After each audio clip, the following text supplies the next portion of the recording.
ঈদে হাকিম বাবুর্চির গরুর মাংসের চাপ রেসিপি, বিফ চাপ, হোটেলের চাপ রেসিপি কিভাবে তৈরি করবেন বাসায়।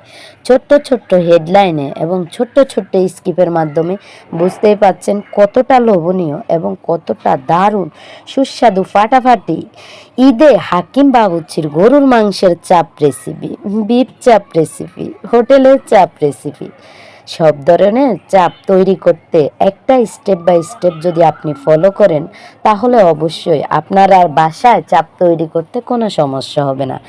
ঈদে কিন্তু হাকিম বাবুর্চির গরুর মাংসের চাপ রেসিপিটাই বেশি ব্যবহার হয় এবং কিনা সবাই গরু মাংসের রেসিপিটা এবং বিফ চাপ রেসিপিটা বেশিরভাগ তৈরি করে। হ্যালো এভরিওয়ান, আসসালামু আলাইকুম। সবাই কেমন আছেন? আলহামদুলিল্লাহ, আল্লাহর অশেষ রহমতে আমিও ভালো আছি। যে যেখান থেকে আমার ভিডিওটা দেখতেছেন আপনাদেরকে অসংখ্য অসংখ্য ধন্যবাদ জানিয়ে আজকের রেসিপিটা শুরু করতে যাচ্ছি।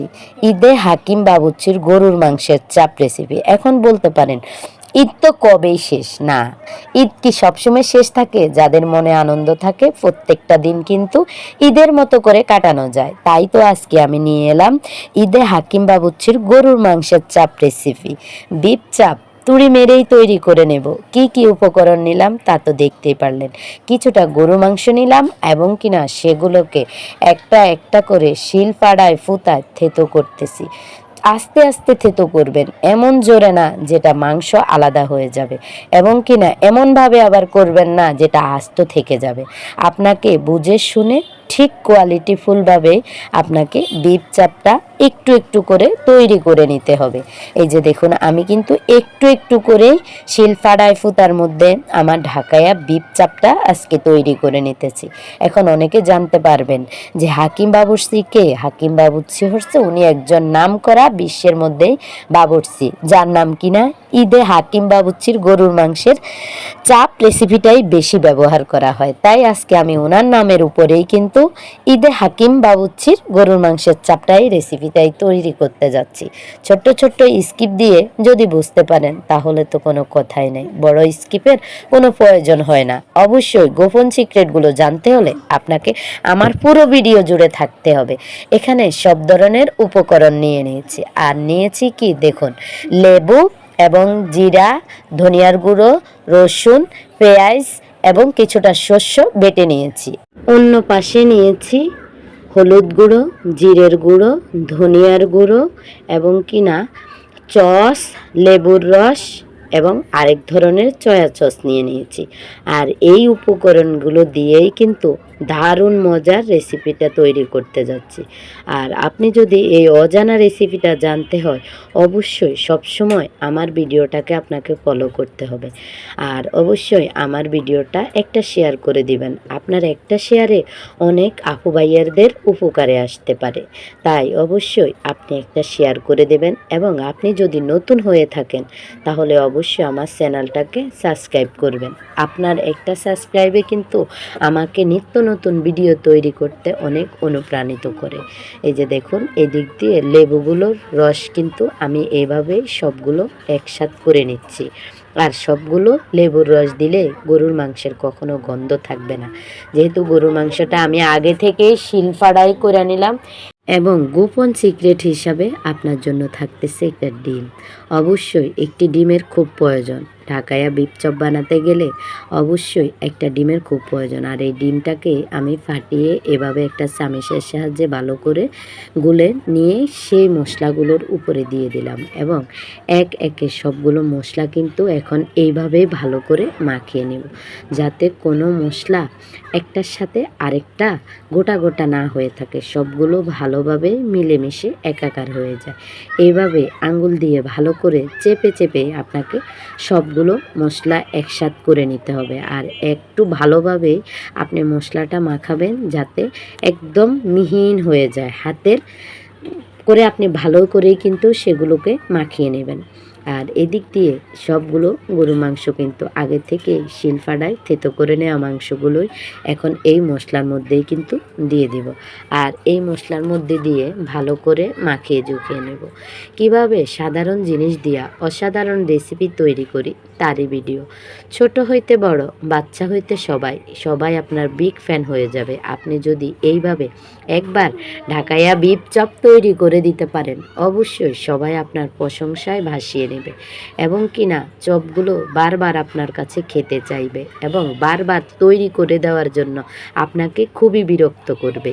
এইভাবে যদি আপনি স্টেপগুলো ফলো করেন, ঠিক সেম উপকরণগুলো ব্যবহার করেন, অবশ্যই আপনার রেসিপিটা ঠিক সেম আমার মতো তৈরি হবে। শুধু আপনাকে একটু মনোযোগ দিয়ে ভিডিওটা দেখতে হবে এবং কিনা যদি ভুলে যাওয়ার সম্ভাবনা থাকে তাহলে আপনি ভিডিওটা একটু শেয়ার করে আপনার টাইমলাইনে রেখে দিতে পারেন, যাতে আপনি পরে তৈরি করতে গেলে আমার ভিডিওটা দেখে অবশ্যই তৈরি করে নিতে পারেন।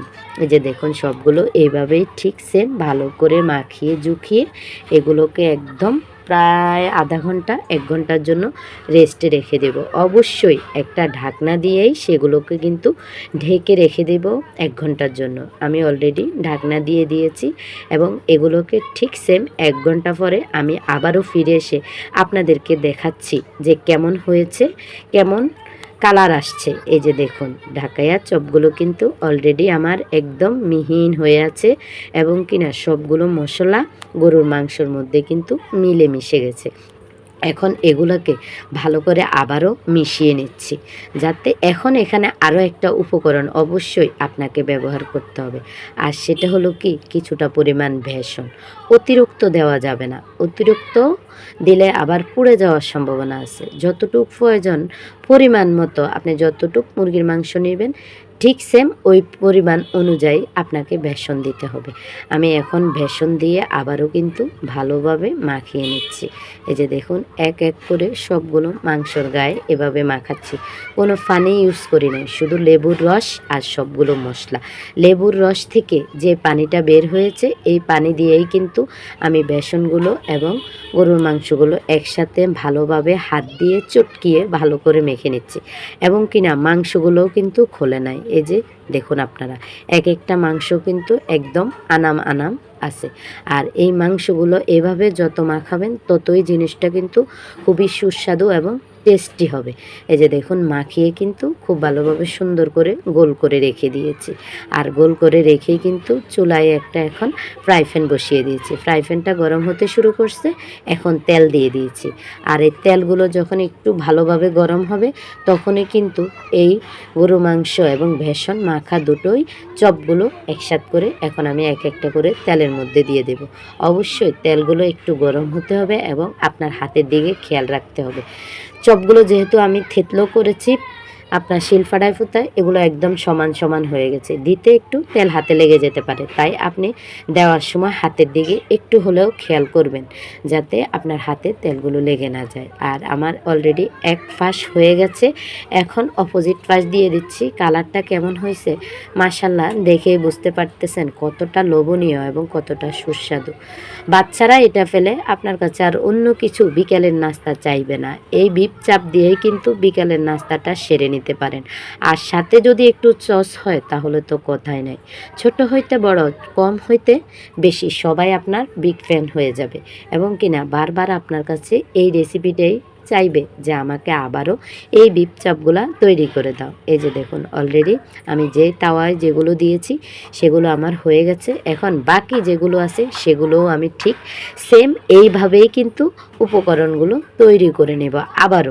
আবারও তেলের মধ্যে এগুলোকে ভালো করে নাড়াচাড়া করে এবং 2 পার্ট ভালো করে ভাজি করে এই বিফ চপগুলো ঠিক সেমভাবে আগেরগুলোর মতোই কিন্তু আমি তৈরি করে নেব।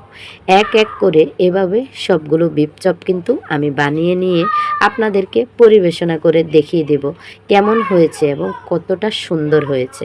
দেশ এবং দেশের বাইরে যে যেখান থেকে আমার ভিডিওটা দেখতেছেন আপনাদেরকে অসংখ্য ধন্যবাদ। যারা একটা লাইক দিতে ভুলে গেছেন অবশ্যই একটা লাইক দিয়ে দিবেন এবং সুন্দর সুন্দর কমেন্ট করবেন। আপনার সুন্দর কমেন্টে আমাকে অনুপ্রাণিত করে। দেখুন আমার কেমন হয়েছে, আমি একটা ভেঙে আপনাদেরকে দেখিয়ে দিয়েছি যে কেমন হয়েছে। এখন শুধু একটু পরিবেশনা করব, কয়েক টুকরো পেঁয়াজ আর একটা বিলেতি ধনেপাতা দিয়ে পরিবেশনা করে নিলাম। সাথে কিন্তু চস তো অবশ্যই থাকবে, চস ছাড়া তো বিফ চপ ভালোই লাগে না, এই জন্যই সাথে একটু চসও নিয়ে নিলাম। তা আমার ভিডিওটা আজকে আপনার কাছে কেমন লাগছে অবশ্যই মতামতটা কমেন্টে জানিয়ে যাবেন। আপনার সুন্দর সুন্দর কমেন্ট পড়তে আমার খুব ভালো লাগে, আর আপনার কমেন্টগুলো দেখে আমি খুব উৎসাহিত হই ভিডিও তৈরি করতে। যত কষ্টই হোক আপনাদের কমেন্ট দেখলে হাসি মুখে ভিডিওটা তৈরি করি, কষ্টটা ক্লান্তিটা দূর করি। আল্লাহ হাফেজ।